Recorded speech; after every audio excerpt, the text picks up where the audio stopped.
পর আছে এলাকার কোনো ছেলে ভালো রেজাল্ট করছে, সে সরকারি চাকরি করবে, ভাইবা পরীক্ষা দিয়েছে, পাশ করছে, চাকরি হয়ে যাবে অলরেডি। তখন গোপনে গোপনে লোক পাঠা যে এই ছেলেটা কি দল করে একটু খবর নেব। যদি দেখে বিএনপি করছে, চাকরি হয় নাই। যদি দেখে জামাত করছে, চাকরি হয় নাই। কথা ঠিক কিনা বলেন? আমি মিথ্যা বলতেছি? আমার কাছে ডকুমেন্ট আছে, ডকুমেন্ট ছাড়া আমরা কথা বলি না। এবার খবর নেওয়া দেখে যেন এটা আওয়ামী লীগ করে না, কথার চাকরি হইব না। চিন্তা করেন কেমন স্বৈরাচার দেশে বসছিল, আমাদের ঘাড়ের উপরে চাইপা বসছিল। আর আমরা এটা চাই নাই। সারা দেশে দেশে ভাস্কর্য হবে, আমাদের ট্যাক্সের টাকা দিয়া ভাস্কর্য করে বড় বড় কথা বলো। আমরা একটা সাবান আগে 30 টাকা দেওয়া কিনতাম, এখন 50 টাকা দেওয়া পাওয়া যায় না। কথা ঠিক কিনা বলেন? আমাদের ট্যাক্সের টাকা দিয়া ভাস্কর্য, প্রত্যেকটা জেলায় জেলায় ভাস্কর্য করে বড় মূর্তি বানিয়ে, আনাম বানিয়ে, শেখ মুজিবের মূর্তি বানিয়ে, আমাদের যুবক ছেলেগুলো পুলিশেতে চাকরি করে, আনসারে চাকরি করে, সেনাবাহিনীতে চাকরি করে, তাদেরকে তোমার বাবার মূর্তিতে, মৃত মূর্তিকে পাহারা দেওয়ার জন্য এই মুসলমান সন্তানদেরকে রাতের পর রাত পাহারা দেওয়াইছ। কথা ঠিক কিনা বলে? মুসলমান ভাইয়েরা আমার, ইতিহাস ভুলে গেলে চলবে না, ইতিহাস ভুলে গেলে চলবে না। এদেশ আমাদের মুসলমানদের দেশ, শাহজালালের দেশ, শাহপরানের দেশ, আলেম ওলামাদের দেশ, মুসলমানদের দেশ। এই দেশে আলেমদের বিরুদ্ধে কে কথা বলে ক্ষমতায় থাকবে? অসম্ভব। মুসলমানদের কলিজায় আঘাত দিয়ে ক্ষমতায় বসে থাকবে? অসম্ভব। ইসলামকে মাইনাস করে ক্ষমতায় বসবেন? অসম্ভব। এদেশের জনগণ কখনো মানবে না, কখনো মানবে না, কখনো মানবে না। মুসলমান ভাইয়েরা আমার, আমরা দেশে দেখেছি যখন কিনা এরশাদ হোসেন ক্ষমতায় থাকা অবস্থায় ছাত্ররা আন্দোলন করেছে, একটা ছাত্র শুধু মারা গেছিল। এরশাদ হোসেন বলছে, আমি থাকা অবস্থায় ছাত্র মারা যাবে, আমার ক্ষমতা দরকার নাই। তিনি নাইমে গেছেন। যখন কিনা খালেদা জিয়া ক্ষমতায় ছিল, ঠিক একই অবস্থায় আন্দোলন যখন শুরু হয়ে যায়, উনি ভাবছে আমি যদি ক্ষমতা থেকে লাশের পর লাশ পড়বে, দরকার নাই আমার ক্ষমতার। তিনি সেই সম্মানে ছেড়ে গিয়েছেন, জেলের স্বীকার জেল জুলুম স্বীকার করে নিয়েছেন, কারাবদ্ধ হয়েছেন। তিনি এরশাদ কারাবদ্ধ হয়েছেন, দেশ ছাড়তে হয় নাই, কিন্তু এমন স্বৈরাচারী করেছে, আল্লাহর কোরআনের বিরুদ্ধে আইন পাশ করেছে সংসদে, বিসমিল্লাহ সংসদে নাই, যে কিনা এত স্বৈরাচারী করেছে, সে দেশ থেকে পালাবে না, কোথায় যাবে? মুসলমান ভাইয়েরা আমার, বলতেছিলাম 1 নাম্বার জাতির পিতা বলে বাবার এত পচাইছি, 2 নাম্বার বাবার ভাস্কর্য বানায়ও বাবারে পচাইছে। আলেমের সাথে মুসাফা করলে দুনিয়ার মানুষ, তাহলে বুঝিনি বা নবীর সাথে মুসাফাহা করলাম। আলেমের সাথে সম্পর্ক রাখলে নবীর সাথে সম্পর্ক রাখলাম। মুসলমান ভাইয়েরা আমার, বর্তমান যুগে আলেম থেকে মানুষকে দূরে সরানোর জন্য একটা চক্রান্ত চালাইছেও, যেন মানুষ আলেমদের সাথে মিশে না। মানুষ যদি আলেমদের সাথে না মিশে, মানুষ দিন শিখতে পারবে না। এই জন্য ষড়যন্ত্র করে মানুষ যেন দিন থেকে দূরে থাকে, কারণ দিনের মাসলা শিখতে হলে তো আলেম লাগবে। কথা ঠিক কিনা বলে? এর জন্য গভীরভাবে ষড়যন্ত্র চালাইতেছে যেন মানুষ আলেম থেকে দূরে থাকে। মানুষ যখন আলেম থেকে দূরে থাকবে, তখন সে জানবে না কিভাবে জানাজা পড়াইতে হয়। কাফনের কাপড় কি সাদা দিবে না লাল দিবে, এটা মাসলা দরকার না। গোসল কিভাবে করাবে, মাসলা দরকার না। নাপাক হয়ে গেছে, পাক হবে কিভাবে, মাসলা দরকার না। এই জন্য মুসলমান ভাইয়েরা আমার, সারা বিশ্বের মুসলমানদেরকে গুমরাহি বানানোর জন্য দাওয়াত তাবলীগ একটা জামাত আছে, আমরা চিনি। কথা ঠিক কিনা বলে? এই তাবলীগে গেলে আমরা দেখেছি যার দাড়ি নাই সে দাড়ি রাখে, সুবহানাল্লাহ। এক চিল্লা দেওয়ার পর মুখে দাড়ি উঠে যায়, মাথায় টুপি উঠে যায়। লম্বা জামা জীবনে পরে নাই, এক চিল্লা দেওয়ার পর লম্বা জামা উঠে যায়। যখন দেখতেছে একটা লোক নিশা করে 3 দিনের জন্য গেছে তাবলীগে, ভালো হয়ে যায়। এক চিল্লাই গেছে, ভালো হয়ে যায়। এমন অবস্থায় সারা বিশ্বের মধ্যে সয়লাব হয়ে গেছে। দাওয়াতে তাবলীগের কাজ এত সুন্দর হইতেছে, দলে দলে যোগদান হইতেছে। এবার মুসলমান ভাইরা আমার, যারা বেদিন আছে ষড়যন্ত্র শুরু করে দিল যে মুসলমানদের ভিতরে ফাটল কিভাবে ধরানো যায়। তাবলীগের যিনি লিখেছেন আল্লামা ইলিয়াস রহমাতুল্লাহি আলাইহি দেওবন্দ মাদ্রাসার শিক্ষক ছিলেন। আল্লামা ইলিয়াস রহমাতুল্লাহি আলাইহি দাওয়াতে তাবলীগের কাজ চালু করেছেন সর্বপ্রথম।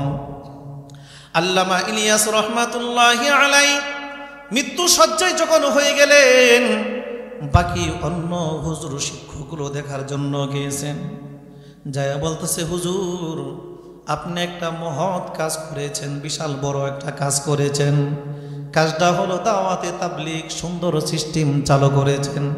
সাধারণ মানুষ যারা মাদ্রাসায় পড়ে নাই তারা দিন শিখবে 3 দিন 1 সিল্লা দিয়ে 2 সিল্লা 3 সিল্লা 1 সাল সিল্লা দিয়ে দিন শিখবে। আল্লামা ইলিয়াস রহমাতুল্লাহ আলাইহি তখন বলছিলেন, কাজটা ভালো ঠিক আছে, আমার ভয় হয়, আশঙ্কা হয় যখন এই দলটা দাওয়াতে তাবলীগটা যখন কিনা ওলামায়ে কেরামকে ওভারটেক করে নিজেরাই মাতবর মনে করবে, নিজেরাই আলেম মনে করবে 3 চিল্লা দিয়া, নিজেরাই 1 চিল্লা দিয়া মনে করবে আমি বড় মুফতি সাহেব হয়ে গেছি, তখন দলটা গুমরা হয়ে যাবে। যিনি এই নিয়ম পদ্ধতি চালু করেছিলেন আল্লামা ইলিয়াস রহমাতুল্লাহ আলাইহি, তিনি কথা বলে গিয়েছিলেন। তাহলে আমাদের বলতে হবে আলেমদের সাথে আমরা আছি। কি বলবো? আলেমদের সাথে আমরা আছি। কথা হবে এটা, এটা নয় আলেমরা আমাদের সাথে আছে, এই কথা নয়, এই কথা সুন্দর নয়। যদি বলেন যে আলেমরা আমাদের সাথে আছে, তাহলে তো বোঝা যায় আলেম সে বেশি জ্ঞানী হয়ে গেলেন আপনি। আলেমদের সাথে আমরা আছি, কথা ঠিক কিনা বলেন? কথা হবে আলেমদের সাথে আমরা আছি। মুসলমান ভাইয়েরা আমার, এই পৃথিবীর মধ্যে যত জুলুমকারী, যত স্বৈরাচার, যত অত্যাচার করেছে ইতিহাসের মধ্যে পাওয়া যায়, কেউ টিকতে পারে নাই। ষড়যন্ত্র করে আলেমদেরকে দূরে রাখা যাবে না, আলেমদেরকে জেলের ভয় দেখে সাধারণ মানুষ থেকে দূরে রাখা যাবে না, আলেমদেরকে হুমকি দিয়ে দূরে রাখা যাবে না। ইমাম আবু হানিফা রহমাতুল্লাহি আলাইহি যখন কিনা পুরা আল্লাহ আমার রব মেনে নিলেন, ইমাম আবু হানিফা রহমাতুল্লাহ আলাইহি ইমামদের মধ্যে সবচেয়ে বড় ইমাম। অন্য ইমাম যারা আছে, ইমাম শাফি, ইমাম আহমদ হাম্বলি, যত ইমাম আছে সব ইমামরা কিন্তু সম্মান করে, সম্মানের সাথে তার নামটা নেই। ইমাম আবু হানিফা রহমাতুল্লাহ আলাইহিকে ওই জালেম বাদশাহ তাকে ডাক দিল, এই মৌলবী শোনো, তুমি যে দাওয়াতের কাজ করো কাজগুলো ছেড়ে দিতে হবে, তুমি এই দাওয়াতের কাজ বন্ধ করে দাও। ইমাম আবু হানিফা রহমাতুল্লাহ আলাইহি বলেন, আমার জীবন চলে যাবে কিন্তু আমি আপনার সামনে মাথা নত করতে পারবো না। আমি আল্লাহকে ভয় করি, আমি আল্লাহকে মেনে নিয়েছি, আল্লাহ আমার রব, আমি রব ছাড়া কারো সামনে মাথা নত করব না, কারো সামনে মাথা নত করবে না। দেখবেন যারা জালেম, যারা অত্যাচার করে, মানুষের উপর অত্যাচার করা কিন্তু আল্লাহ নিজেও পছন্দ করে না এটা। কারণ মানুষ যে অপরাধ করে, ভুল করে, আল্লাহ অনেক দোষগুলো ক্ষমা রাখেন, গোপন রাখেন, অনেকগুলো ক্ষমা করে দেন। এক বান্দা আর এক বান্দার উপর কষ্ট দিবে, শাস্তি দিবে, গালি দিবে, তাকে ইচ্ছিত করে আঘাত দিবে, এটা আল্লাহ কখনো চাই না। এই জন্য আল্লাহ বেজার হয়ে আল্লাহ দুনিয়াতে লীলা খেলায় দেখায় দেয় কিছু, কথা ঠিক কিনা বলে। 1 বছর আগে দেখছি আলেমদের হাতে হাত করে, আপনারা দেখেন না ইউটিউবে টিভিতে খবরে দেখেন না আপনারা, আলেমদের হাতে হাত করা পরায়া, হেলমেট পরায়া, বেরি শিকল পরায়া, মনে হয় যে বড় সন্ত্রাস। কি না করেছে এই দেশটার ভিতরে 16 বছর, আমরা এই চোখে দেখেছি। আমরা হক কথাগুলো বলতে গিয়ে মা কেড়ে নিয়ে যায়, আমাদের বাক স্বাধীনতা হরণ করেছে, সঠিক কোরআন হাদিসের কথাগুলো আমরা বলতে পারি নাই, আমাদের গলায় চেপে ধরেছে, জেল জুলুম, মাসের পর মাস, বছরের পর বছর, এরকম ভাবে আলেমদেরকে জেলে ঢুকেছে। আচ্ছা বলেন তো দেখি, আলেম যারা, আমরা কি আপনাদের সাধারণ মানুষের ক্ষতি চাই না লাভ চাই? লাভ চাই। আলেমদের কথা তখন ভালো লাগে নাই। 2021 সালে যখন ভাস্কর্য নিয়ে আন্দোলন শুরু হলো সারা বাংলাদেশে, হেফাজতে ইসলাম ওলামায়ে কেরামের পক্ষ থেকে বলল, প্রধানমন্ত্রীর কাছে চিঠি দিল যে অন্তত ধুলাইপাড় যাত্রাবাড়ি এই ভাস্কর্য আপনি কই দেন না, আপনি বাবার নামে, কারণ এই ভাস্কর্য ইসলামে জায়েজ নাই।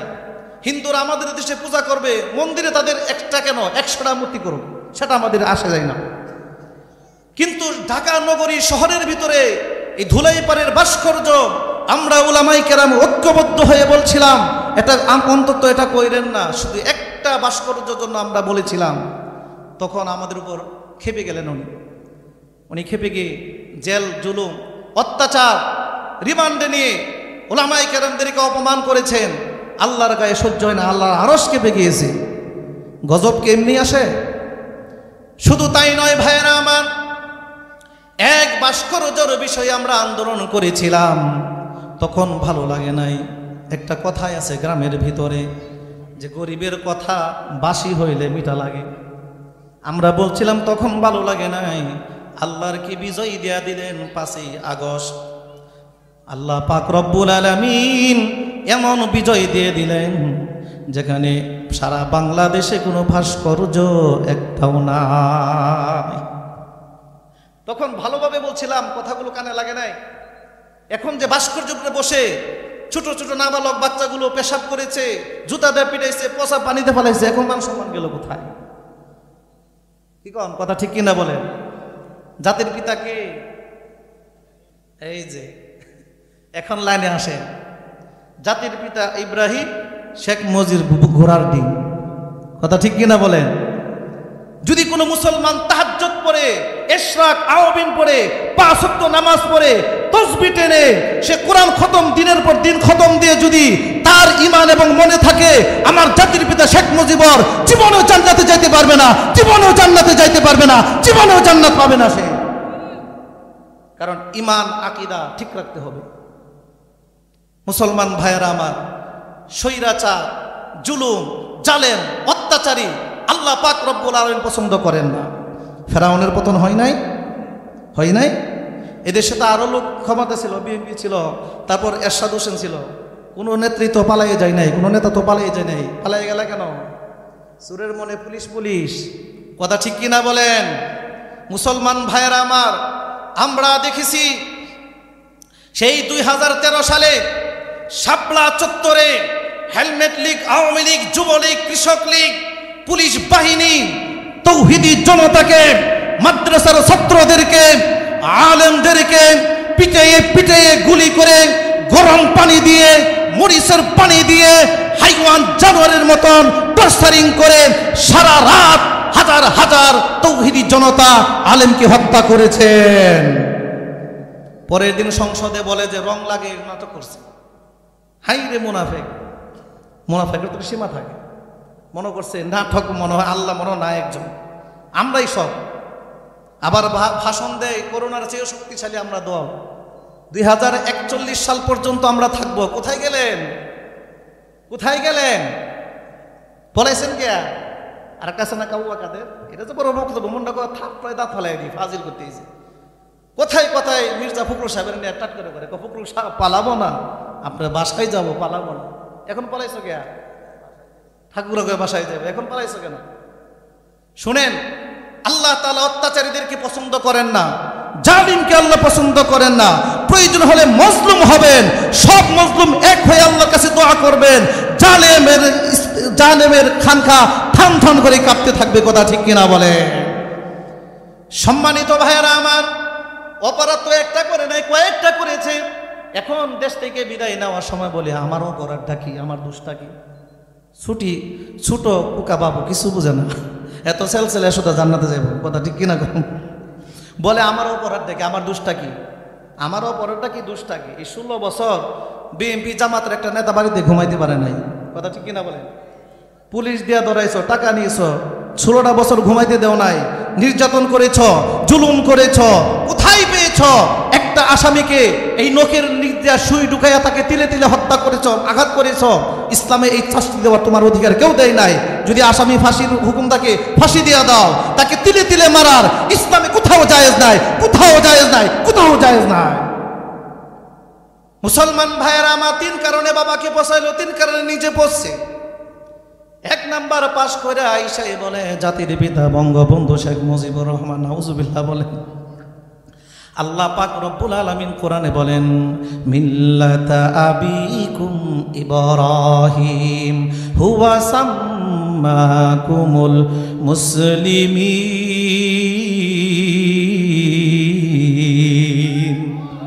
মুসলমান ভাইয়েরা আমার, আল্লাহ পাক রব্বুল আলামিন বলেন, এ দুনিয়ার মানুষ, তোমাদের পিতা হলো ইব্রাহিম আলাইহিস সালাতু ওয়াস সালাম, আর তোমরা হলো মুসলমান। মুসলমান বন্ধুগণ আমার, জাতির পিতা হবে ইব্রাহিম আলাইহিস সালাতু ওয়াস সালাম। কোন মুসলমান যদি এটা মনে না নেই, মাইনা না নেই, বুঝতে হবে তার ঈমানে সমস্যা। আমার ভাইয়েরা আমার, আমার বন্ধুগণ আমার, এবার যখন পাশ করে ঘোষণা দিল জাতির পিতা বঙ্গবন্ধু, নাউজুবিল্লাহ, আল্লাহর আরশ কাইবা গেছে। আমরা যখন কথা বলতে গেছি, কোথাও আমাদেরকে আক্রমণ করা হয়, আমাদেরকে ভয়ভীতি দেখানো হয়, আমাদেরকে বলে সাবধানে কথা বললেন। এখন তোমরা কোথায়, তোমরা আসো, সাবধানে কথা বলো। আর বড় বড় ডায়লগ দিয়ে তো খেলা হবে। কেমন খেলা হবে? মাঠ তো এখন ফাঁকা, প্লেয়ার সব ডরাইছে ভয় পায়া, নাই দেশে একটাও নাই। যেই নেত্রীর পিছনে তোমরা দৌড় পেরেছ, যেই নেত্রীর পিছনে তোমরা দিনরাত শ্রম দিয়েছ, সেই নেত্রী তোমাদেরকে বলেও যাই নাই যে চলে গেলাম। এতিম অসহায় বানিয়ে চলে গেছে, অন্য দেশে পাড়ি দিয়ে চলে গেছে। আবার তোমরা তারা ছাপাই নেও, আবার শুট করে চলে আসবে। আসো, সমস্যা নাই, ওই আয়না ঘরে ঢুকানো হবে। কথা ঠিক কিনা বলে? মুসলমান ভাইয়েরা আমার, বিপ্লব এমনি আসে নাই, আল্লাহর রহমত বর্ষিত হয়েছে। বিপ্লব আল্লাহ দিয়েছেন, যুবকরা, তরুণরা সবাই রাস্তায় নেমেছে। আল্লাহ পাক রব্বুল আলামিন তিল তিল করে দেখেন আমার বান্দা বান্দি ক্ষমতা পেয়ে কি করে। ক্ষমতার মালিক কে বলেন তো দেখি? আল্লাহ। জুড়ে বলেন, ক্ষমতার মালিক কে? আল্লাহ। হায়াতের মালিক কে? বলেন আল্লাহ। বিপ্লব মানে জীবন দেওয়া, বসে থাকা নয়, সে কোনো দিন আসবে না রে করো যদি ভয়। বিপ্লব মানে জীবন দেওয়া, বসে থাকা নয়, সে কোনো দিন আসবে না রে করো যদি ভয়। আসবে বিজয়, রক্ত আর জীবনের বিনিময়। ঠিক কিনা বলেন? আসবে বিজয়, রক্ত আর জীবনের বিনিময়। বিপ্লব মানে জীবন দেওয়া, বসে থাকা নয়, সে কোনো দিন আসবে না রে করো যদি ভয়। বিপ্লব মানে জীবন দেওয়া, বসে থাকা নয়, সে কোনো দিন আসবে না রে করো যদি ভয়। আমার মুসলমান ভাইয়েরা আমার, আল্লাহ পাক রব্বুল আলামিন বিজয় দিয়া দিলেন। 2009 সালে বিডিআর পিলখানা বিশাল বড় ঘটনা ঘটে গেল, সেটাও দামাচাপা দিয়া বেঁচে গেল। 2013 সালে হেফাজতের কর্মীদের হত্যা করে, সেটাও দামাচাপা দিয়ে চলে গেছে। 2024 সালে আল্লাহর কি রহমত বরকত নাজিল হয়েছে। কলেজ ইউনিভার্সিটি ছাত্র অনেক নাবালক পোলাপন এখানে আছে। এই ছেলেগুলো এমনভাবে দাঁড়িয়ে গিয়েছে, মরতে রাজি আছি, জালেমের সামনে মাথা নত করতে রাজি নয়। আল্লাহ বিজয় দিয়ে দিলেন। কথা ঠিক কিনা বলেন? কালেমার পতাকা সারা বাংলাদেশে দাও দাও করে উঠছে। সুবহানাল্লাহ বলেন। আমার মুসলমান ভাইয়েরা আমার, ফেরাউন যখন ক্ষমতায় ছিল, নমরুদ তাকে বুদ্ধি দিত। হাসিনা ক্ষমতায় আসাল, কাউয়া কাদের বুদ্ধি দিছে? নমরুদে বুদ্ধি দেয় ফেরাউন রে, ও প্রধান সাহেব, যদি আপনি ক্ষমতায় দীর্ঘদিন থাকতে চান, তাহলে এক কাজ করেন। কি করব? প্রশাসনে যারা আছে সকলের বেতন বাড়াইয়া দেন। ফেরাউন সমস্ত প্রশাসনের লোকের বেতন বাড়াইয়া দিল। এবার বাড়াইয়া দেওয়ার পর সমস্ত প্রশাসন তার পক্ষে চলে গেল। এখন কিছুদিন পর বলতেছে যে প্রধান, যদি আপনি আরো ক্ষমতা থাকতে চান, তাহলে লেখাপড়া ধ্বংস করে দেন। ঠিক আমাদের বাংলাদেশে লেখাপড়া ধ্বংস করে দিয়েছে হাসিনা। কথা ঠিক কিনা বলে? ওটু পাস, লেখাপড়া লাগে না। নমরুদ যেমন ফেরাউনকে বুদ্ধি দিত, কাউয়া কাদেরও সেরকম হাসিনাকে বুদ্ধি দিত। মুসলমান ভাইয়েরা আমার, এবার নমরুদ বলে ফেরাউনকে, আপনি যদি আরো ক্ষমতা থাকতে চান, তাহলে আর একটা কাজ করেন। কি কাজ? যত আলেম আছে এদেরকে গ্রেপ্তার করেন, রিমান্ডে নেন, শাস্তি দেন, দেখবেন আপনার বিরুদ্ধে কেউ কথা বলবো না, আপনি দীর্ঘদিন ক্ষমতায় থাকতে পারবেন।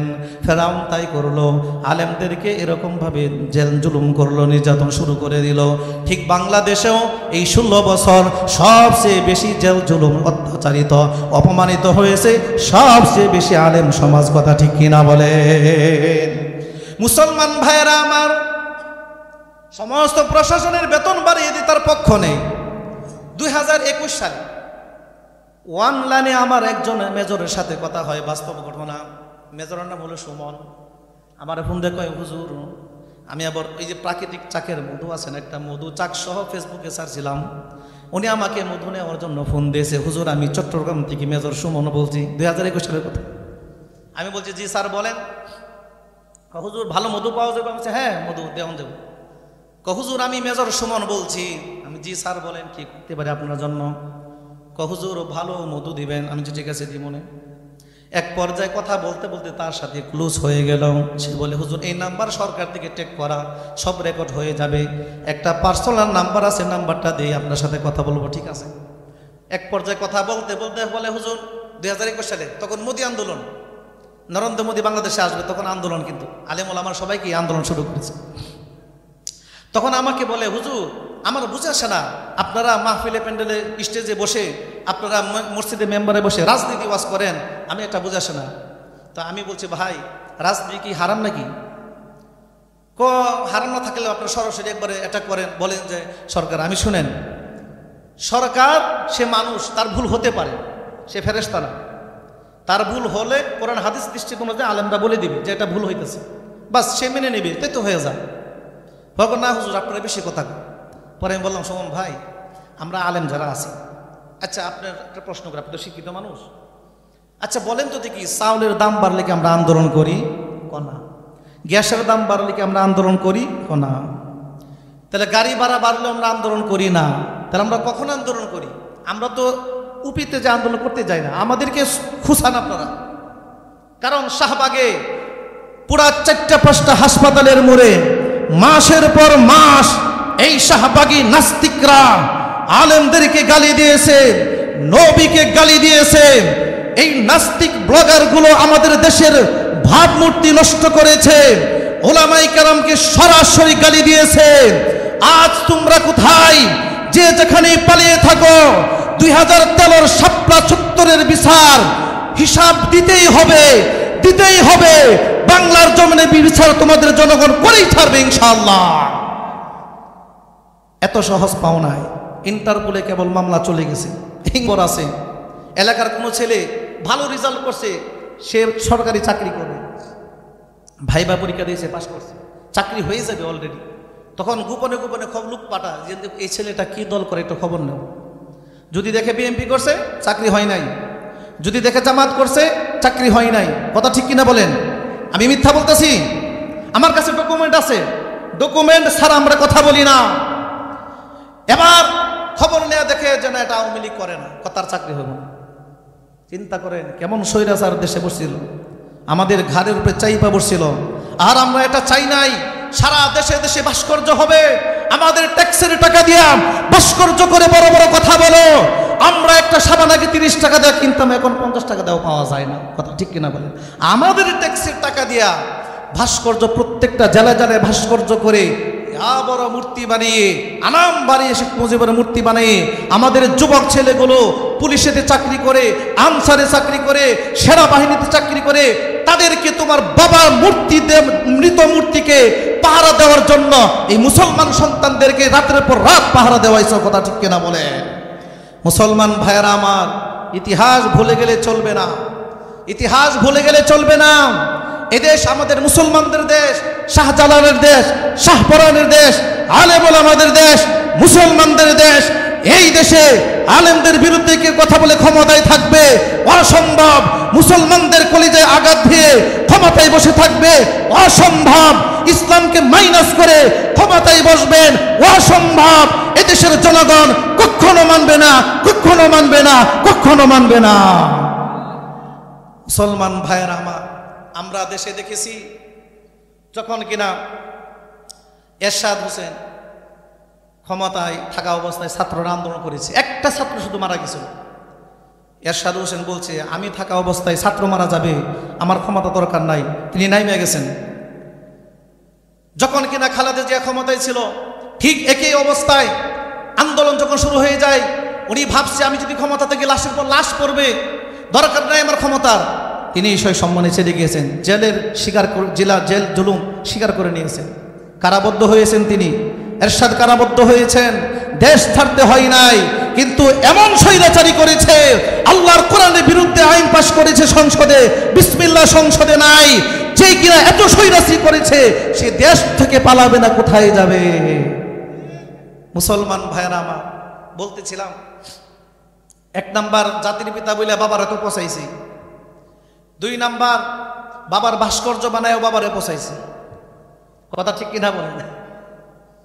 বাবার ভাস্কর্য নাম বানায় বাবারে পোষাইলো, আর নিজে বিডিআরপি হত্যাকাণ্ড, শাপলা চত্বর, আর জুলাই এবং আগস্টে যেই যুবক ছাত্রগুলো প্রায় 1650 জন ছাত্র তরতাজা যুবক, এইগুলো বুকের তাজা এরকম ভাবে বুকের বুতামগুলো খুলে দিয়েছে, তাও কোরআন বিরোধী জালিমের সামনে মাথা নত করে নাই।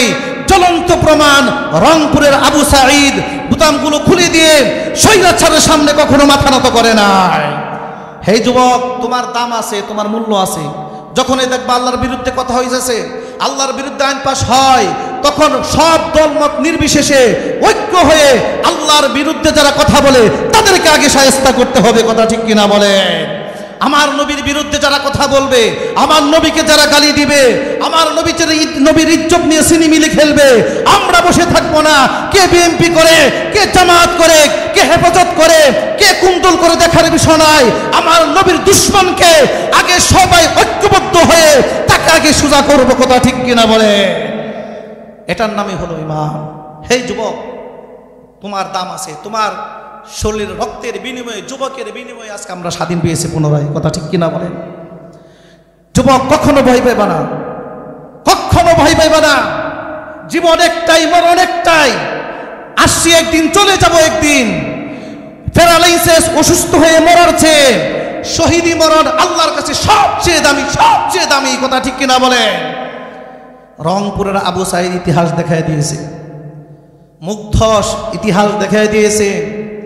ঢাকা ইউনিভার্সিটি, জাহাঙ্গীরনগর বিশ্ববিদ্যালয়, ঢাকা নর্থ সাউথ বড় বড় হলগুলোতে আপনারা কি করেছেন আমরা ইতিহাস জানি না? আমরা কি ভুলে গিয়েছি? ছাত্র ছাত্রীরা, আমার মেয়ে, আপনার মেয়ে ইউনিভার্সিটি কলেজে পড়ে যদি নিরাপত্তা না থাকে, এমন স্বাধীনতা আমরা চাই না। কথা ঠিক কিনা বলেন? আমাদের যুবক মা বোনেরা, আমার যুবক মেয়েরা ইউনিভার্সিটিতে পড়ছে, আন্দোলন করেছে। তারা কি আন্দোলন করেছিল? কোটা আন্দোলন নিয়ে আন্দোলন শুরু করেছিল। কথা ঠিক কিনা বলেন? ঠাস করে সেরে বসে বললেন, রাজাকারদের বাচ্চাদেরকে চাকরি দিব, তারা কি মেধাবী? আপনি যখন শপথ গ্রহণ করেছিলেন তখন স্পষ্ট লেখা থাকে যে আমি রাগে কোনো কিছু বলুন না, আবার কেউ রাগে ধরুন না, ঠান্ডা মাথা কেউ সাইরাও দেব না। এটা শর্ত কিন্তু থাকে যখন শপথনামা পড়া। সম্মানিত ভাইয়েরা আমার, এই ছাত্রদেরকে আপনারা দিনে রাত্রি মেরেছেন, দিনে মেরেছেন, দিনে আন্দোলন করেছে, রাত্রিবেলায় হেলমেট বাহিনী, যুবলীগ, ছাত্রলীগ, পুলিশ, গুন্ডা বাহিনীকে নিয়ে জাহাঙ্গীরনগর বিশ্ববিদ্যালয়ে আক্রমণ করেছেন, ঢাকা ইউনিভার্সিটি হলে আক্রমণ করেছেন। শুধু তাই নয়, আমার বোনদেরকে লজ্জাস্থানে হাত ঢুকিয়ে দিয়েছেন, বেজ্জিত করেছেন। এই ঘরে যে হলে যায় মারতে মারতে বলছেন বল আন্দোলন আরো করবে কিনা, এরকম টর্চারিং করেছেন। কিন্তু আল্লাহ বিজয় দিবে। আমাদের বোনেরা, আমাদের যুবক ভাইয়েরা প্রায় 1500 2000-এর কাছাকাছি মারা গেছে, শহীদ হয়েছে। 3000-এর উপরে শহীদ হয়েছে। আরো অসংখ্য তো কেউ পাও নাই, কেউ নাক নাই, কেউ কান নাই, এটি তো আছেই। তা আল্লাহর গায়ে সহ্য হয় না, আল্লাহ রহমতের ফেরেশতা নাজিল করেছে। কথা ঠিক কিনা বলে? যেদিন পালাবে সেদিন সকালবেলা ফোন দিছে কাওয়া কাদের, দেখো কাদের কি খবর? আরে চিন্তা করেন না, 7 মিনিটের ব্যাপার, ঢাকা ক্লিয়ার করা 7 মিনিটের ব্যাপার। তো ম্যাডাম নাস্তা করতেছে নিশ্চিন্তা, একটু পরে ফোন দিছে আসাদুজ্জামান স্বরাষ্ট্রমন্ত্রী সাতরাবাড়ি, যে কি খবর? কার চিন্তা করেন না ম্যাডাম, একবারে নিটান্ডা 10 মিনিটে ক্লিয়ার করে দিন। 9টা যখন বাজে, আল্লাহর রহমতে মানুষ কারে 7 থেকে 8 লক্ষ মানুষ অলরেডি ঢাকায় ঢুকে গিয়েছে। বঙ্গভবনে জরুরি মিটিং ডাকে 10টায়। সেনাবাহিনী, পুলিশ বাহিনী প্রধান, আনসার প্রধান, নৌবাহিনীর প্রধানকে ডেকে বলে আসো, তোমরা প্রতিবাদ কেন করো না? সেনাবাহিনী বলে আর একটা গুলিও আমরা চালাইতে পারবো না।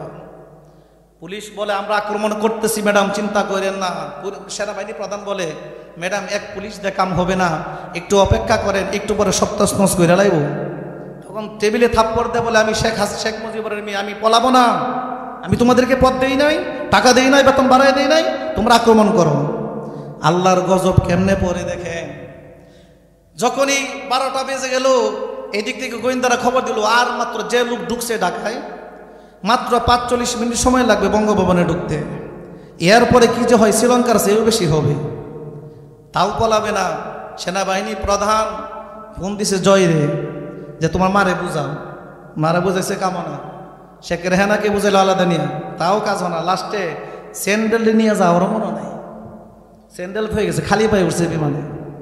হাই রে, এত হিংসুক, এতই ছিল মানুষের প্রতি। মানুষ এত আক্রান্ত হয় না, এত ক্ষমতা দেখাইতে হয় না। আমি নিজে ভালো থাকবো, আমার দল ভালো থাকবে, আর বাকি দল সব মরে যায়। এটা কোনো মানুষের চাওয়া হতে পারে বলেন? কোনো মুসলমানের চাওয়া এরকম হতে পারে? আল্লাহর নবীজি বলেন, আমার কোনো উম্মত যদি নিজেই শুধু শান্তিতে থাকতে চায়, নিজে ক্ষমতা নিয়ে থাকতে চাই, নিজে ভালো থাকতে চাই, নিজের সন্তানদেরকে ভালো রাখতে চাই, কিন্তু আর একজনের ভালো চাই না, সে যতক্ষণ পর্যন্ত আর একজনের ভালো না চাবে ততক্ষণ পর্যন্ত আমার খাঁটি উম্মত হতে পারবে না। মুসলমান ভাইয়েরা আমার, আল্লাহ পাক রব্বুল আলামিন বলেন, ইন্নাল্লাযীনা ক্বালু রাব্বুনাল্লাহু সুম্মা ইসতাকামু তাতানাজ্জালু আলাইহিমুল মালাইকা।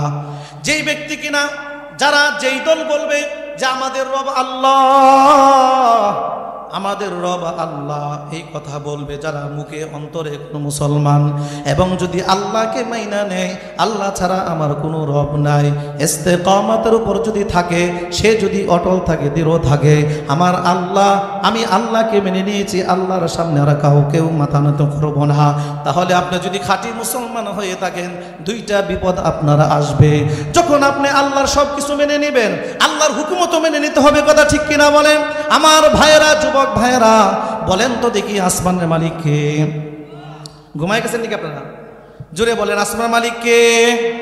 জমিনের মালিক কে? বঙ্গভবনের মালিক কে?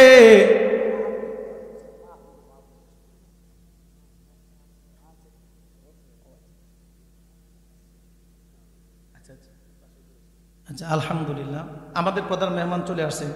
জোরে বলেন, নারায়ে তাকবীর, নারায়ে তাকবীর।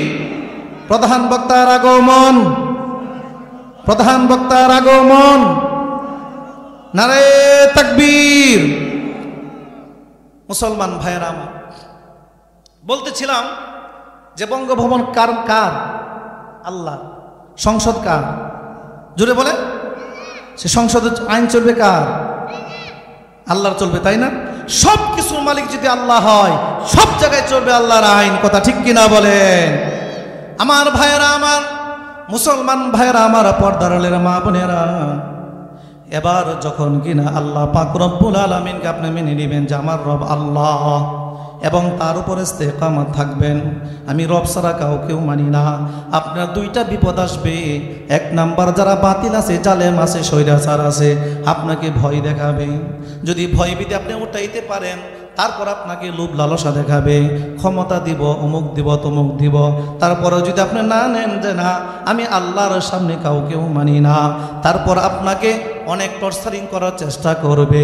আমার ভাইয়েরা, ইমাম আবু হানিফা রাহমাতুল্লাহ আলাইহি যখন গ্রেফতার করে নেওয়া যায়, স্বৈরাচার যখন বলে, ইমাম আবু হানিফা, তোমাকে বিচারের প্রধান দেওয়া হবে, তুমি প্রধান দায়িত্ব বুঝে নাও। ইমাম আবু হানিফা বলে, না, আমি যদি বিচারের প্রধান হই, আপনি যত আকাম কুকাম করেছেন সব জায়েজ হয়ে যাবে, সবাই মানুষ জায়েজ মনে করবে, আমি জালিমের সামনে মাথা নত করব না। ইমাম আবু হানিফা রাহমাতুল্লাহ আলাইহিকে এবার গ্রেফতার করে রিমান্ডে নেয়, শাস্তি দেয়, জেল দেয়, জুলুম করে। এবার ইমাম আবু হানিফাকে এক পর্যায়ে বিষ পান করে হত্যা করা হয়।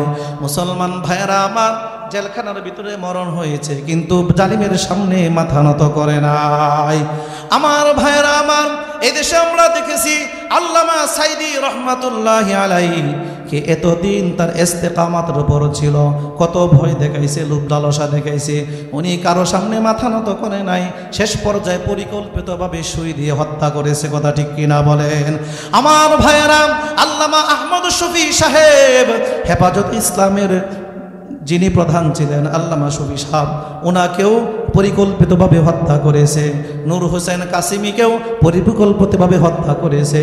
জুনাইদ বাবনগরীকেও পরিকল্পিতভাবে হত্যা করেছে। শেষ পর্যায়ে আল্লামা মামুনুল হক সবকে হত্যা করার জন্য চেষ্টা করেছিল। এবার তারা বলতেছে, অল্প বয়স, আর কিছুদিন বাইসা থাক। কত বড় পণ্ডিত!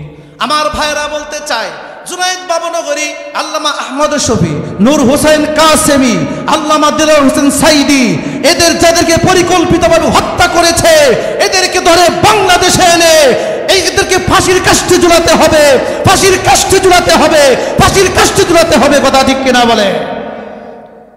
অনেক ক্ষমতা দেখাইছে, কই গেল ক্ষমতা?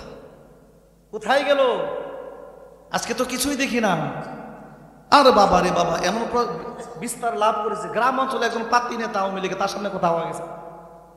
কথা ঠিক কিনা বলেন? তার সামনে কথা বলা গেছে না, হ্যাঁ বড় এমপি মন্ত্রী হয়ে গেছে। ফোন দিলে পুলিশ আয় পড়ে। আরে বাবা, আপনি তর্ক বিতর্ক করবেন, রাত্রে ফোন দিয়ে পুলিশ নিয়ে আসে। কি করছেন এরকম? সত্য কথাই বলো আমার ভাইয়েরা।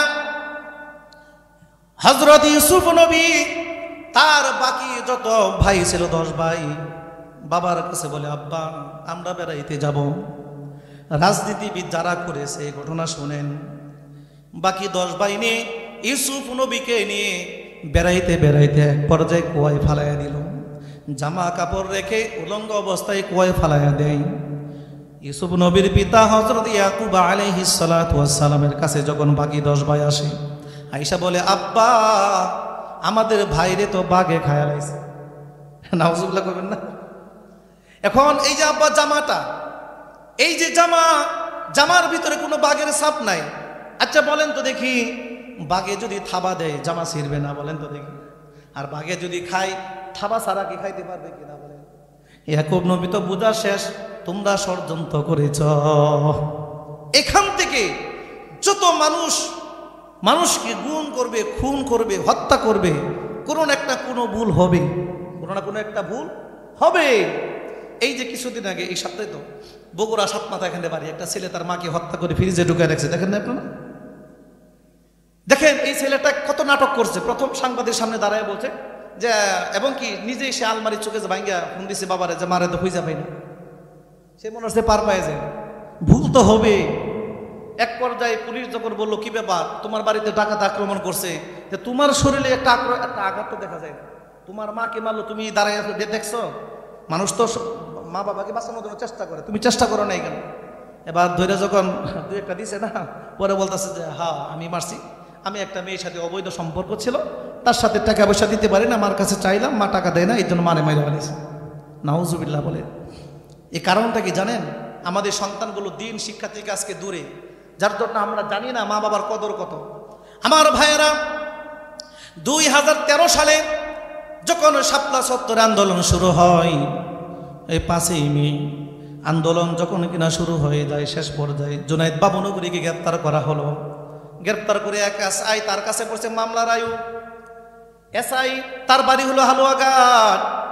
জুনায়েদ বাবনগরীকে নানানভাবে বকা দিতে শুরু করলো, টর্চারিং শুরু করলো। জুনায়েদ বাবনগরী বলে, এই কথাবার্তা সাবধানে কইন, আল্লাহর গজব কিন্তু পড়বে। পরে পুলিশ সুপারে বলে, কিসের গজব? হ্যাঁ কিসের গজব? আমার সরকারি চাকরি করি, আমার টাকা বেতন আছে, গজব কিসের? দেখেন একজন পুলিশ, তার ইমান কত দেখেন। এবার জুনায়েদ বাবনগরীকে বললেছে, ওই পুলিশে বলতেছে, আপনি একটা খালেদা জিয়াকে গালি দেন, একটা গালি দেন, তাহলে আপনার ছেড়ে দেন। হুজুর কইতেছে, আমার তো খালেদা জিয়া কোনো ক্ষতি করে না, আমি তার গালি দেবো, লিখে কোন না, একটা গালি দেন, আপনার ছেড়ে দেন। কত বড় বেয়াদব! জুনায়েদ বাবনগরী মুখটা চুপ করে রাখলেন, একবারে চুপ।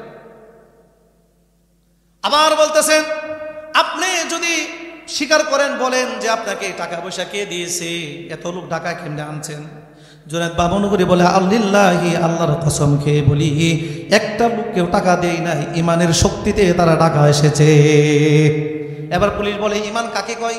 ইমান কাকে বলে? এই বলে টর্চারিং শুরু করে দেয়। এক পর্যায়ে হুজুর বেহুশ হয়ে যায়, আবার হুশ হয়। দিনের জন্য কত কষ্ট, দিনের জন্য কত কষ্ট স্বীকার করেছেন। এক পর্যায়ে হুজুর হুশে চোখ দিয়ে শুধু পানি পড়ে আর বলে, আল্লাহ, আমি দুনিয়ার কোনো লোভের জন্য আন্দোলন করি নাই, তোমার নবীর ইজ্জত রক্ষার্থে আমরা আন্দোলন রেখেছি। আল্লাহ, তুমি আমাকে যদি হেফাজত না করো, কেউ আমাকে হেফাজত করবে না। পরে 1 সপ্তাহ 1 মাস না যাইতেই না যাইতেই ওই পুলিশ অফিসারের একটা মেয়ে ছিল, ঐশীর রহমান। এই ঐশীর রহমান ঢাকা নর্থ সাউথে বিশ্ববিদ্যালয়ে লেখাপড়া করতো, যার মাসিক খরচ 1 লক্ষ টাকা। ইংলিশ মিডিয়ামে পড়ালেখা করত। এই মেয়েটা 1 মাস যাইতে না যাইতে দেখেন আলেমের বদ্ধ লেগে গিয়েছে, 1 মাস যাইতে পারে নাই, ঐশীর রহমান তার মা এবং বাবাকে বটি দিয়া হত্যা করেছে, জবাই করেছে। আপনারা শোনেন নাই ঘটনা? শোনেন না আপনারা? ইউটিউবে চার্জ দিয়ে এখনো পাবেন। এবার মেয়েকে গ্রেফতার করা হয়, জেল হাজতে নেওয়া হয়। তাকে প্রশ্ন করে তুমি তোমার মা বাবাকে কেমনে হত্যা করলাম? ঐশীর রহমান বলে আমার তখন সেন্স ছিল না, আমি সেন্স হারাই ফেলেছিলাম, আমি বুঝ মাথায় কাজ করে নাই। এবার ঐশীর রহমানকে দ্বীনি শিক্ষার জন্য জেলখানার ভিতরে ইমাম সাহেব আছে আলেম, তাকে বলছে হুজুর আপনি বিকালে একটু তারে পড়ায়েন, প্রাইভেট পড়ায়েন, দ্বীন শিক্ষা দিয়েন।